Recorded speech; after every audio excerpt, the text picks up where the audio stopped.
Hello,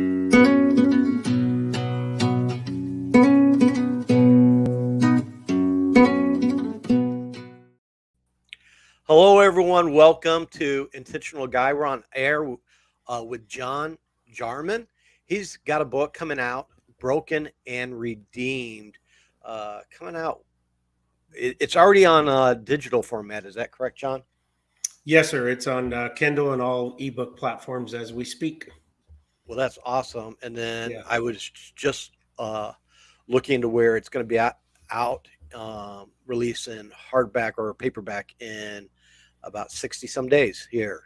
Yeah, it'll be August 16th is when it'll hit the bookstores. So that's the official publication date. So, well, awesome. So looking forward to that. I've already started reading the online version a little bit and already hooked after just the first chapter with that. Very similar. I feel connected with it because I have a similar, well, I don't say similar story. I don't know everything yet, just as I go through it. But I spent the last 15 years finding restoration in my life. Mm-hmm. And that's how this ministry has gotten started, Intentional Guy. And God, I did something I didn't think I would ever do, and that was write a book. And I know I was reading yours on that. You know, it's definitely something you don't plan out doing. No. And I don't know if you did, but I sure struggled with my book because there's a lot of things God wanted me to share that I was like, no, I don't want to share that. And, well, that's funny because, I started writing back in 2014 is when I actually started this book. And I wrote about 5 chapters. And then I felt like I just didn't have, I don't know if it was the faith or there just something wasn't feeling right. And it actually sat on a shelf until February of last year. And I was prompted by the Holy Spirit to finish it. And I finished it in 4 weeks. It was just a complete spiritual dump. I finished 9 chapters in 4 weeks.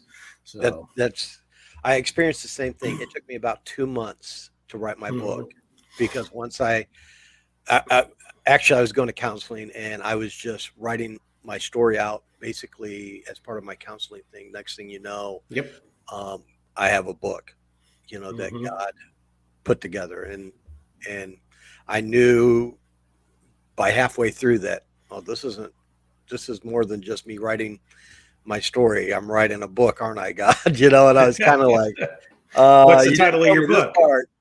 It's called Expose. Okay. Expose. All right. Nice. So, but I want you to tell us, if you would, I'm all about a good redemption story, all about that. So I would love to hear, you share just a little bit with us about this book that's coming out. Yeah, I mean, it also, I grew up in a very violent home. I don't have much of my memory of my childhood up until age 12. My dad was an alcoholic, very abusive.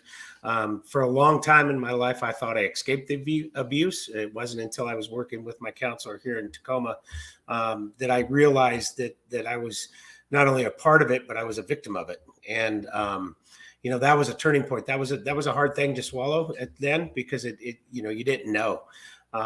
But the shame and the guilt and the bitterness that you carry with you for years and years and years, it affects your life and it affects your work, your relationships, everything. And when I moved back home into Seattle, the Northwest, I should say, it was 2005, and I started seeing self-destructive behavior again, and so I sought out counseling. And with Christina's help over the next 10 years, on and off counseling, I was able to work with her and my spiritual mentor and free myself of all that stuff. And so that was the good part of it. She was the one that told me to write the book. And she goes, you need to write a book. And I kind of laughed at her during that counseling session. And then I talked to a few friends and told them a little bit about it. And they go, yeah, you need to write a book. And so 7 years after the start of the book, it was completed. And here we are talking about it. And I would have never imagined even 2 years ago, if you would have said I wrote a book and it was a faith-based novel, I would be speaking the gospel, I would have said, there's no way. So, yeah. And I resonate with that shame and guilt Mm-hmm.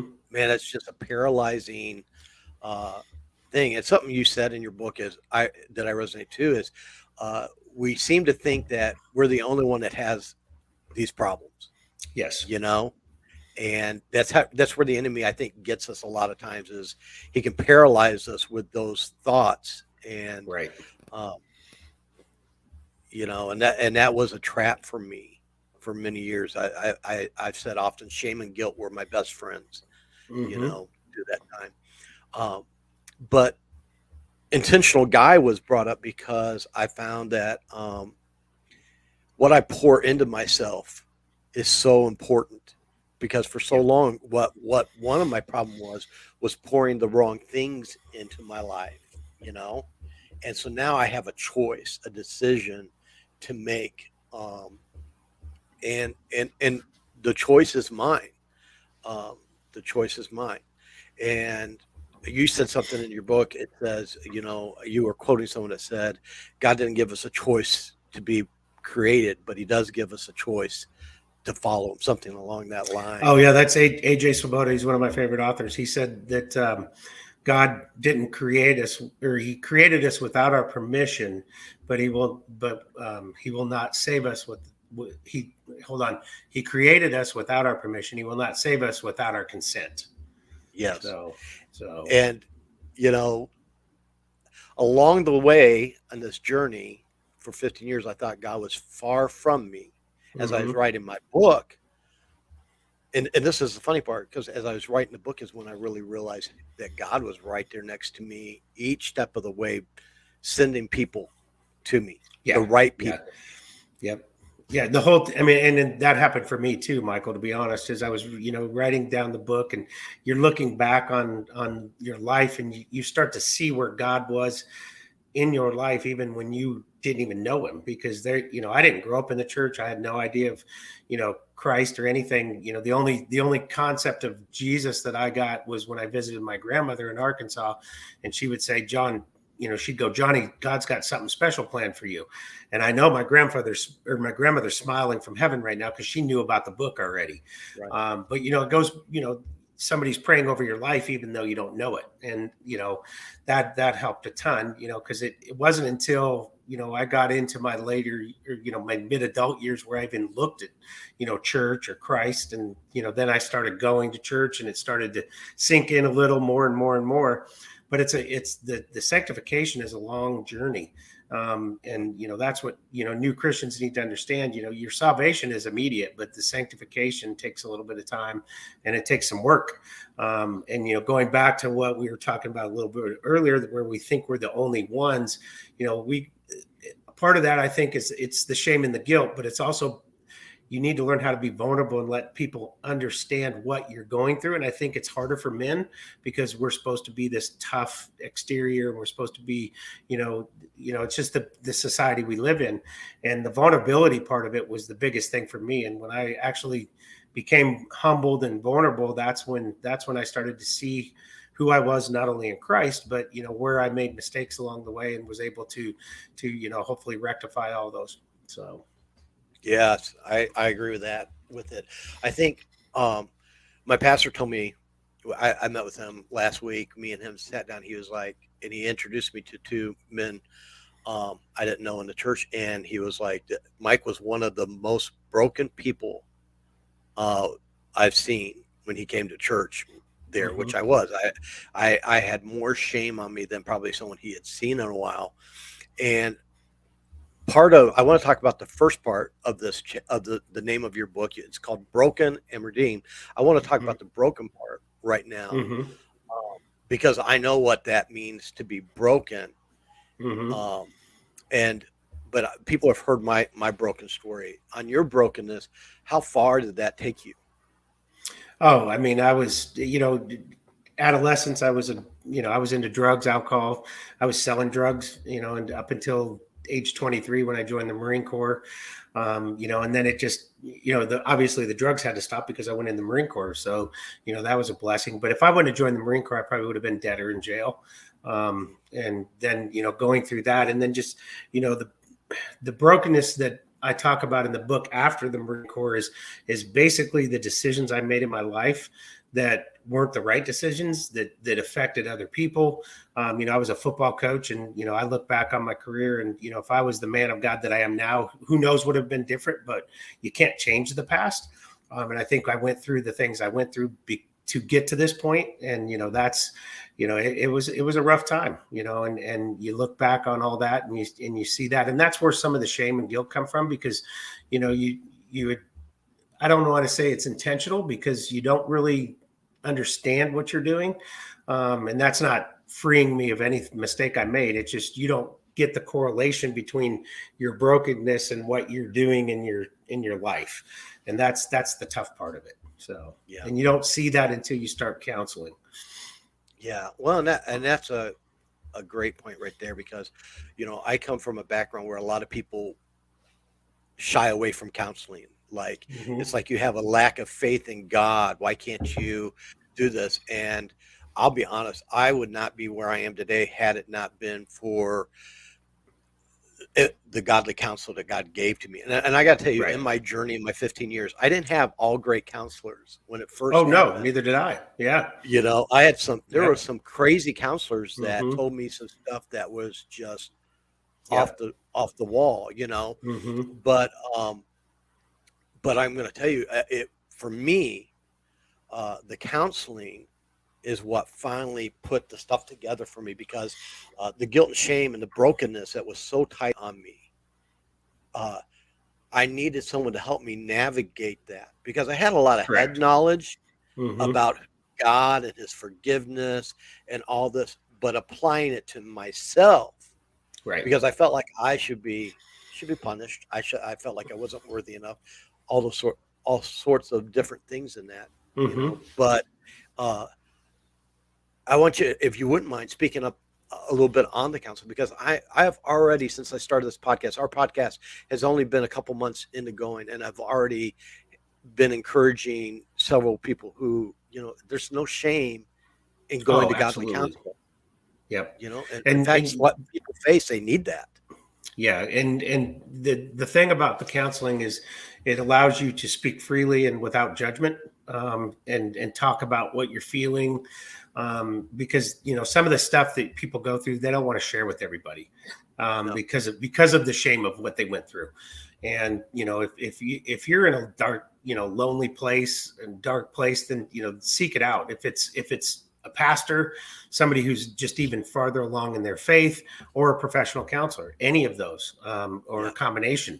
Because I used a combination. My counselor really wasn't a Christian counselor, but she respected my faith enough to work with me. And then I was, by the grace of God, at the church I was attending, I found Scotty Kessler, who ended up being my spiritual mentor. And so then I worked with him as well. And so it's either or it's both. It's a combination of both, because you have to have that person who you can be truly honest with, and then you have to have somebody who's further along in your walk, or their walk, than you are, to help guide you through the faith part of it, so that you can understand. I mean, it says biblically we go through things, we go through our trials to help those who are going through trials. And so and that's what we're doing right now, Michael, is hopefully we're helping somebody who's in that trial through both our books and your podcast. I mean, this is a way that hopefully reach somebody, and help them see that there isn't any shame about doing that, and that they should seek that out. I mean, last month was Mental Health Awareness Month, and so I spent a lot of time talking about that on some other podcasts, because the stigma of mental health, we somehow we got to figure out how to remove that. Yeah. Yeah. And especially as Christians, uh, God has given us some good resources to Yeah. help us navigate some of this. So why not use it? But sometimes uh, others in my past have put that burden on me that, made me feel less than for needing that counseling, which I should have got it, because for me, the counseling was what I found out the last 2 years, why the counseling was so crucial was, and I know this is for you as well, as I was reading your book, is that there was things that happened in my childhood that I never addressed. Nobody, Mm-hmm. in fact, in my family knew that I had been molested by a missionary until I wrote this book. Right. because I could never dealt with that before. But Correct. then once I got into counseling and we started dealing, and I remember the day that I unburdened that and spoke it. It was freeing in itself a little Yep. bit because I Yep. I didn't realize how much that cloak of shame was on that specific moment. Because to be Right. honest with you, I'd blocked that out of my life, Mm-hmm. but I didn't realize how that dictated so many bad choices and Yes. decisions that I made uh, because of what happened in my life. Right. And you would have never shared that with anybody else but your counselor. Yes, Yeah, yes, my counselor exactly. calls it peeling away the onion. Yep. Because you got to kind of peel it away, and if you've ever peeled the onion, it starts to get a little stinkier as you get to the center, Yes, and exactly. and so you've got to. I call that the messy part of Christianity, because it's self-examination, because you just have to start looking inside of yourself, and working through all that. But I don't have, my traumatic situation is different because I have no recollection of memory. And we tried to do some memory recovery, and it became demonic during the counseling Mm, session. So we left it alone, because I didn't want to go there at that point, because right. recovering my memory is going to be more traumatic than not knowing it all. And so, we left it there, and it's a tough thing, because when I first started counseling, I really wanted to know what happened.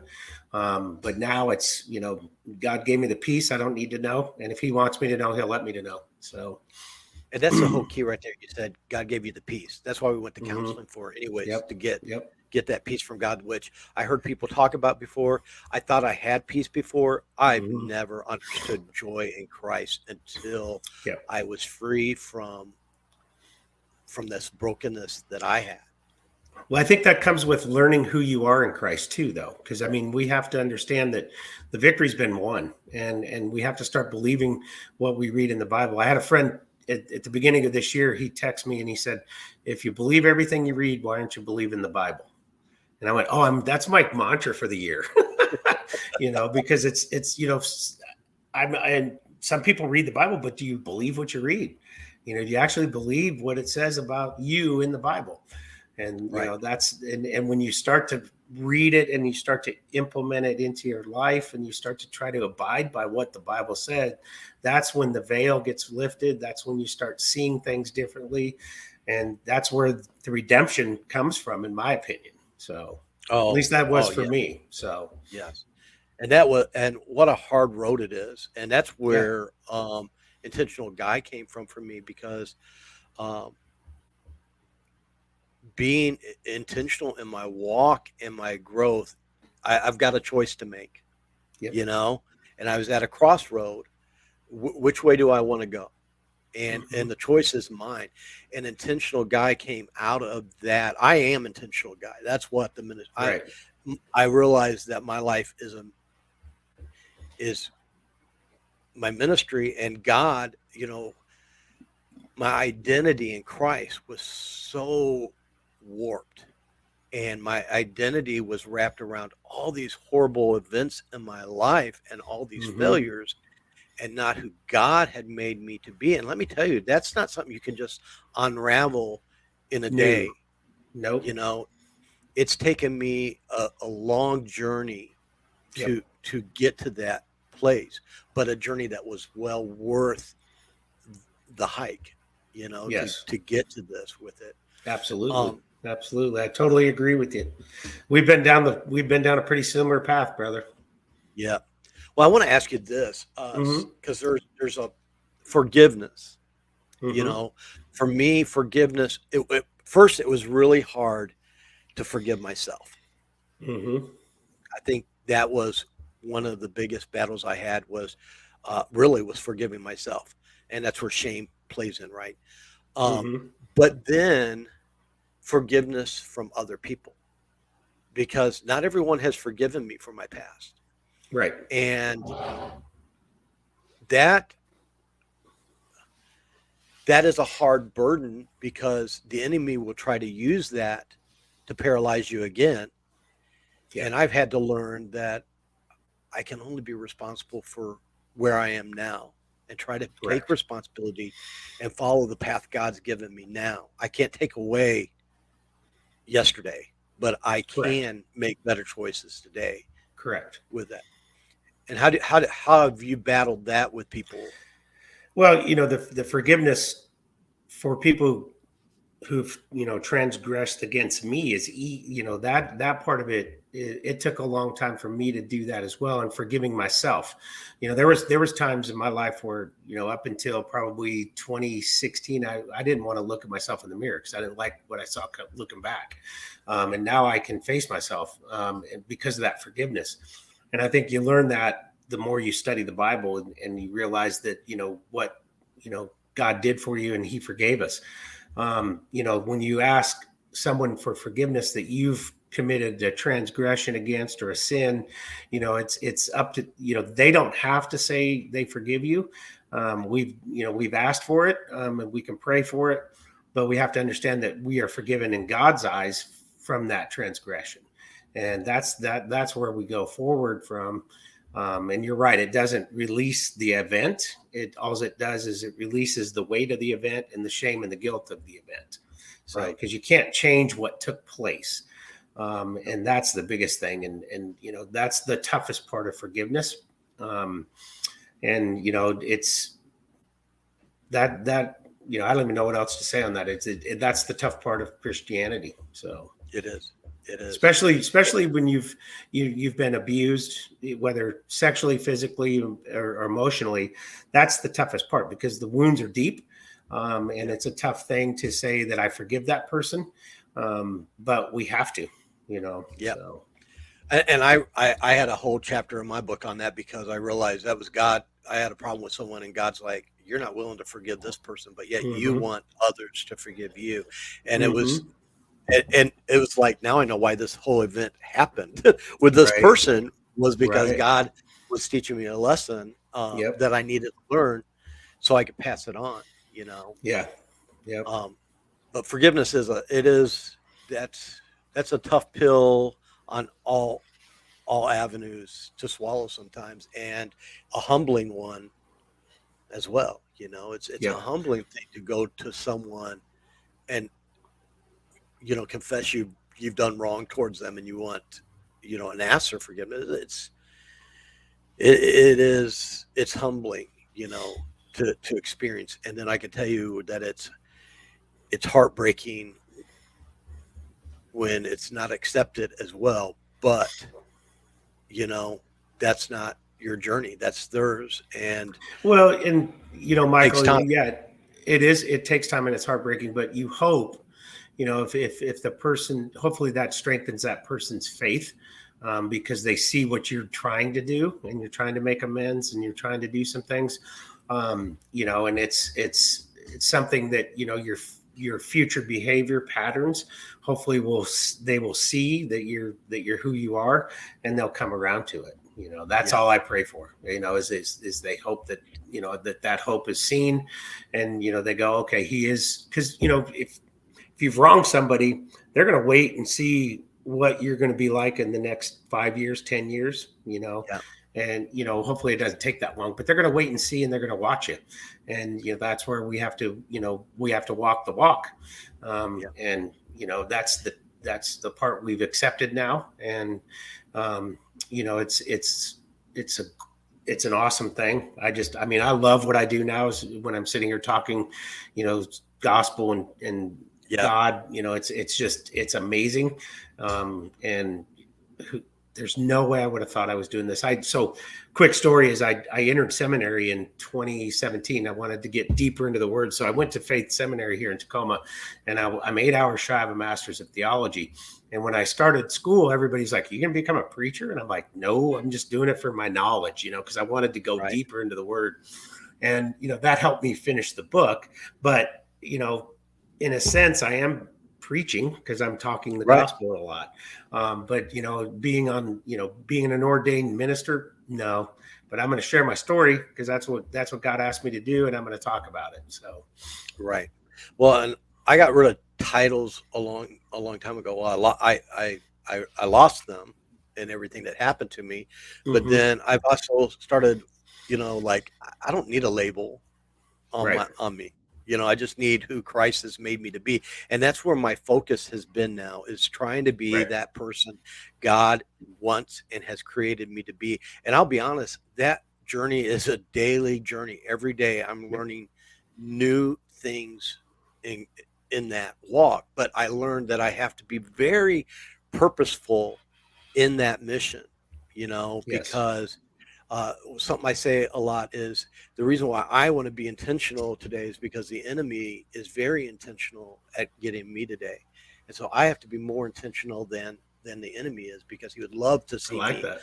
fall Yeah. back into where I was before. Absolutely. So Absolutely. um, let me ask you this. Uh, Hmm. we talked about the broken part.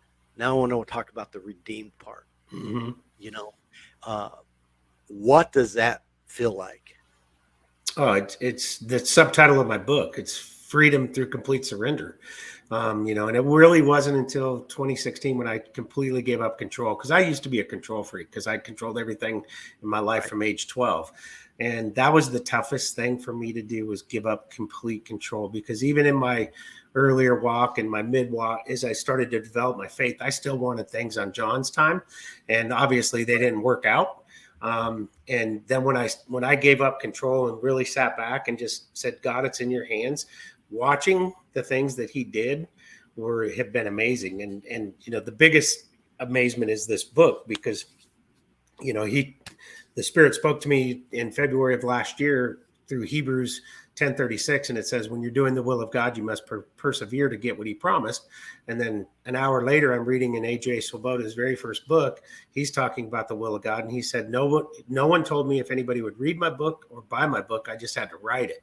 And as soon as I read those two things came to me within an hour. I went, okay, I got to finish my book. And so 4 weeks later, the book was done. I was talking to my spiritual mentor. I said, hey, do you know anybody that's an editor? Well, he had a friend that used to work in prayer ministry with him. So he got me in contact with Arlene. We started doing the editing process. She told me she's a scout from Morgan James Publishing. September of last year, I get an acceptance letter. February of this year, the book's actually in my hands. And in August, it's going to be in a bookstore. Now, tell me that's not God's will. That's not God's hand in that.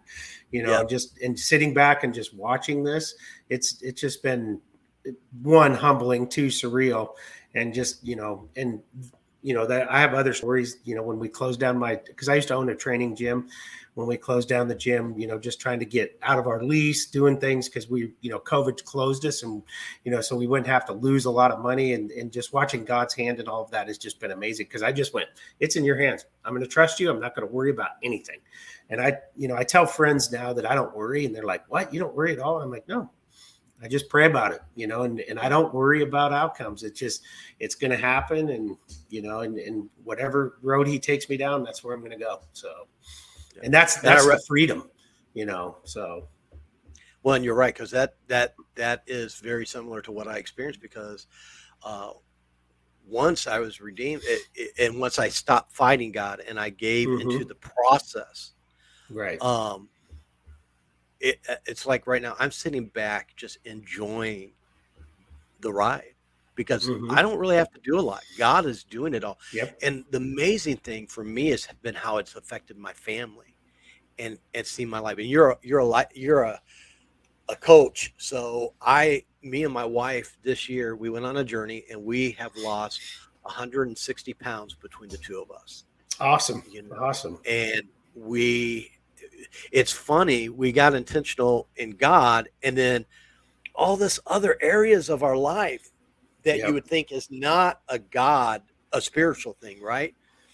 God starts affecting. And so our Mm-hmm. health has gotten better. Our joy is just grown tremendously. And Right. that's what it means to be redeemed and to be Yep. restored. And it was so great, because for many years, I told myself, my mantra was, I hate me. Every day I got up Right. and I said, I hate you. Right. And that was my self-talk to me. And that was Yep. daily. Yep. And now to be rid of that, a year ago, I Yep. remember Yep. sitting in with my counselor and was able to process that. And from that day forward, I've never said it. Right. I Right. it's gone. God, I've been delivered from that, and Yep. that's the amazing thing with being redeemed and Yep. deliverance. And I know some people are listening to us, and I'd like your thoughts on this. Some people are, Hmm. maybe you've not been so broken like we have, but does that mean but do you feel the joy that we're talking about being redeemed? I hope they do, because everybody's broken. I mean, we're all born into it. Paul talks about it in Romans, that we're all born into it. It's natural, and so whether you've grown up in the church, there's parts of you that are if you really look deep in yourself, you'll probably see. But experience and as you were talking, Michael, my thought was, the people that are out there that are listening to us, the control part, because you said once you surrendered to the process, once I gave up complete control, those are the two keys, because you have to give up that self-controlling ego pride and become vulnerable to allow God to work, because then you can start seeing the word better, you can start seeing evidence in your Yeah. life. And so if you're listening and you're like, yeah, you guys are just talking, no, give it up. That's the step you got to take, and it's tough. And that's why I always suggest to find a spiritual mentor, because that person's going to be able to help you guide you through that. But when you do, and you walk out on the redemption side of it, and the title of my book, Broken, there's two sides of brokenness. There's the brokenness of what you and I went through being victims of abuse, but there's also Right. the beauty side of broken, what God does to break you down so that you can become who he wants you to be. And that's the beautiful side of broken. And that goes hand in hand with this book. And it's just because he broke me down, and he had to, because I was stubborn. So That was me. I yeah, I yeah. I can say today, which I never thought this would ever come. I never thought this would come, but today I can sit here and say I am so thankful for all the. I mean, I would never want to go through that pain again, Correct. but I am grateful for that, because God had to take me where He Yep. did Yep. to get me to where I am, and there's Well, just no way around. I don't want people to think that God intentionally made you a victim, because I think Right, that's the evilness of the world. But you came through it because of your willingness to succumb to the fact that you are a child of God. right, Because the evil in the world is not God made. He doesn't kill. He doesn't allow stuff like this to happen. It's the demonic side of the faith and the walk. Because I mean, Paul talks about it in Ephesians. We're battling an invisible war, and yeah, so it's the we were victims of evil, but right, we were able to get over. We were able to overcome that through our relationship and our growth in Christ. yeah. So. And the takeaway for me was not letting that what happened to me control me anymore, and my decisions Correct. and my choices, Correct. because the unforgiveness in my life came from the bad choices and decisions I made, not Right. what was perpetrated upon me. Right. And I have a responsibility of taking. I could either be a victim or a victor. What Well, do I but see, want to you be? said it best. You used to wake up and say, I hate myself. Now you wake up and you say, I love myself, because you know what God's love is. And so you've seen that different side of it. And you know that you are a valued person, where you used to think you weren't valued. I was the same way.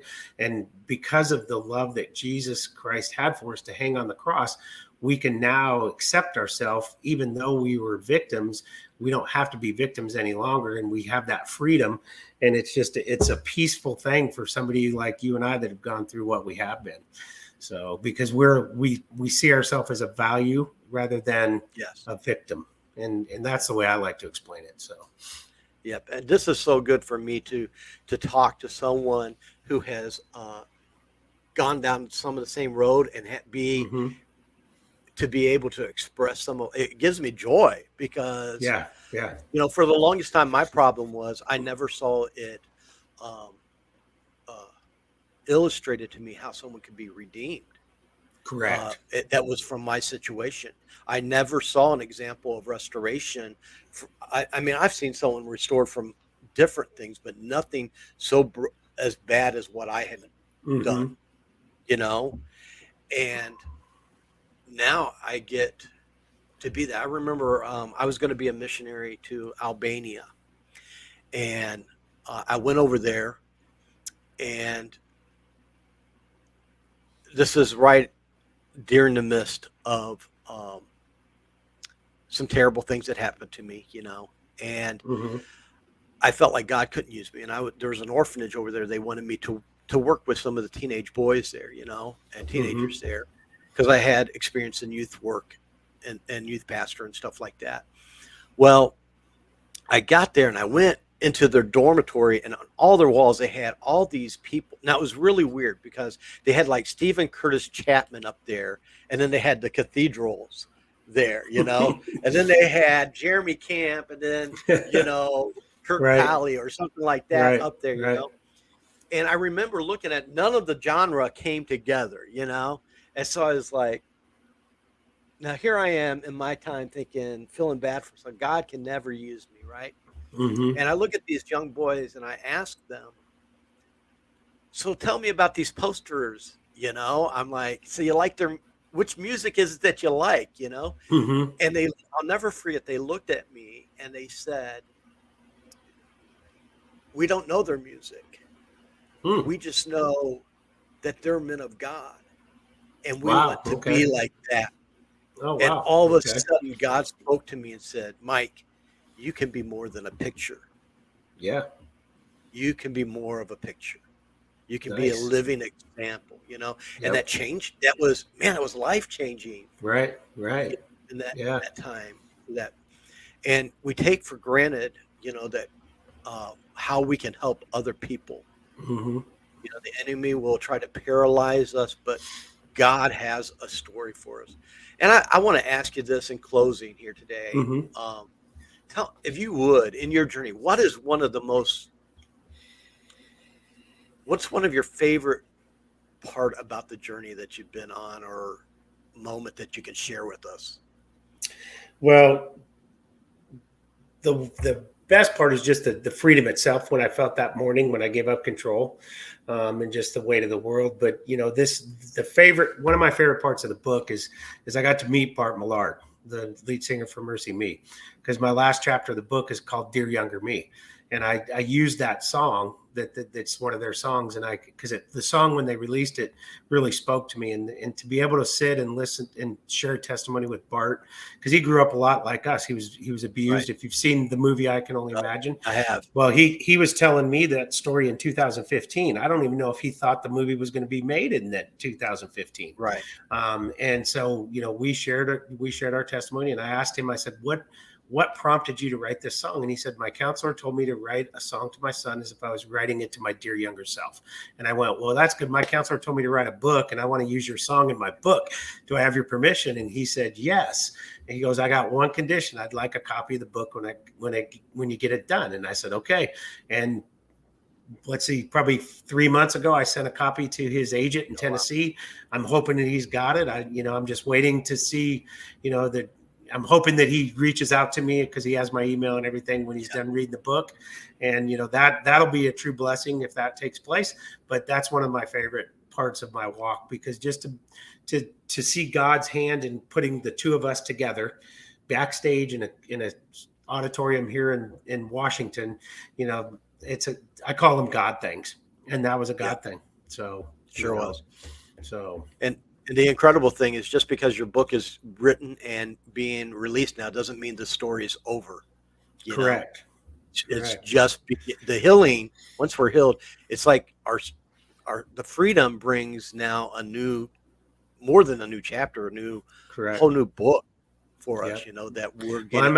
I've actually outlined a book already, and I'm working on. I mean, it's the outline is done. So as soon as I get this book launched, I'm going to start writing the second book. So That's awesome to hear. That's awesome to hear. so Well, listen, I want to encourage our listeners to go get the book. You have a website, right? What's your website? It's brokenandredeemed.com. The book is available there, or you can, like we said earlier, it's on Kindle.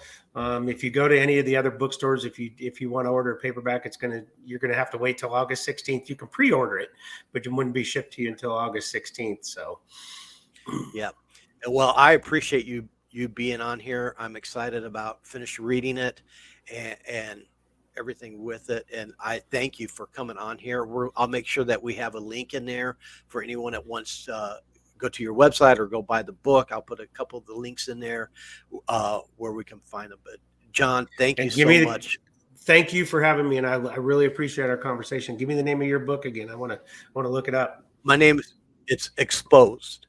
Exposed. Okay, and Yeah. it's on And you Kindle. can Or it is on okay, Audible and paperback. And you okay, could go to intentionalguy.com and okay. you can get a link to it from there. But Awesome, awesome. I have enjoyed this conversation today. I'm excited about this airing because it's good to it's always good to hear a redeeming story, in Absolutely, God's word, because that just absolutely. brings hopefully hope to someone who's listening today. Like you say it about your book. I was reading in it where even if it only affects and helps one person, One and that's person. more than Yep, just a saying, because if you've been through some of the valleys, it really is worth it. It makes yep. everything you've gone through worth it to some Absolutely, degree, you absolutely. know. So, well, thank you, John, for being on here, and everyone out there. Thank you for listening. Until next time, just keep being intentional.